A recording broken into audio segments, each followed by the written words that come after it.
Hey guys, welcome to TechTube channel. Hope you are doing well. In this video, I'm gonna show you how you can enable new features on Discord, enable community.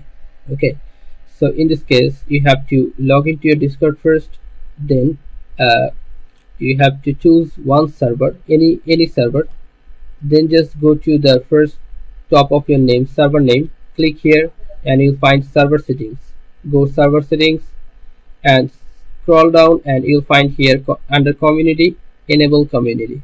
Click on enable community and you have to click on get started, the blue button, get started. Click here and you have to verify all of this. Click on next. Just tick on this and click on next and create one for me. Okay, so it's all good.